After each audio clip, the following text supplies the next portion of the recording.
Well, hello YouTube. I'm back to talk about model cars again. First, I'd like to say I've been overwhelmed by the support of the model car community on YouTube. You guys are a very supportive and kind bunch.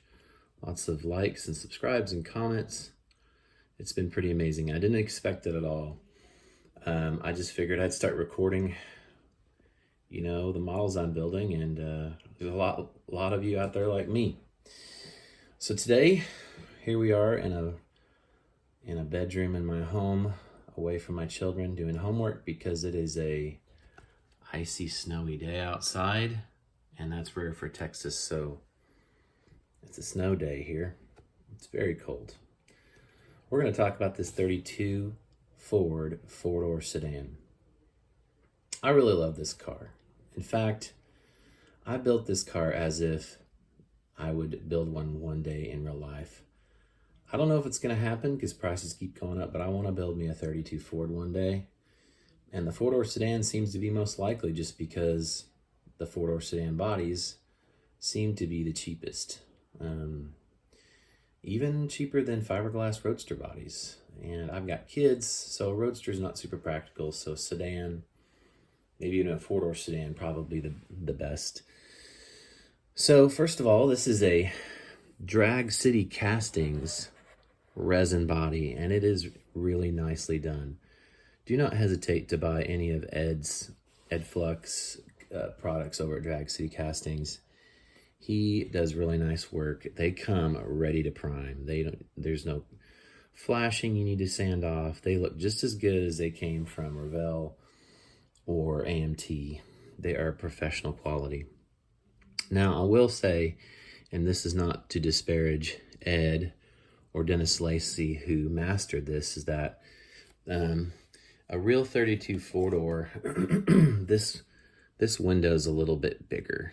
So I assume when they made this master, they used a 5-window coupe quarter window. If you look at real 32 four-doors, this window is a little bit bigger, and this door is just a little bit shorter. So if this line was moved over just a skosh and open that window up, they'd probably be more accurate of a 32. But honestly, most people don't know that, and it looks really good. It's proportioned really well. It's got a 2-inch chop, and it's just a really, really good looking kit. I'd originally intended on painting this just yellow with a black frame and a black grill shell with a yellow hood, because I've seen some cars painted like that.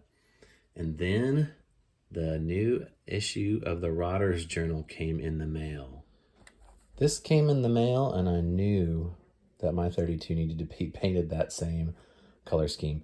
This is Lee Pratt's 32 5-window that he finished. I've seen this car in person a couple of times. He's an Iowa boy, and he was in California and in Texas for a while, and he's been a friend of our family for a while. But Lee did these old school 50s flames on the cow, and I was like, man, that is it. And so I decided to paint my 32 like that the best I could. By the way, if you're not subscribed to the Rodder's Journal, you need to. Its print is not dead. They had a hiatus over COVID, but they're back. If you saw my 34 Cabriolet Custom, it was inspired by this car right here, the West Collins Roadster, that's being recreated by Mark Skipper in Fresno. But anyway, the Rodder's Journal print is not dead. Go and subscribe. You won't regret it. All right, back to the 32 four-door. Paint inspired by Lee Pratt's 32 5-window. Yeah, it was a really fun kit to build. It's got a parts pack, Revell parts pack, Cadillac overhead V8 in it. That is got the 4-deuce intake that it comes with, and then some just aluminum tubing for scoops. Detailed up real nice, painted red. Parts by Parks distributor. Let's see if we can get that a little bit better. There we go. The front suspension is from the Revell Model A kit, as well as the Buick brake drums, which are killer. You know what, guys? I've got several of these Revell Model A kits, and I may never actually build a Model A because I'm too busy taking all the cool parts out for other cars. The hairpins are from the Revell Model A kit as well. It was hard to get 4-door handles. I only had a 1 sedan kit.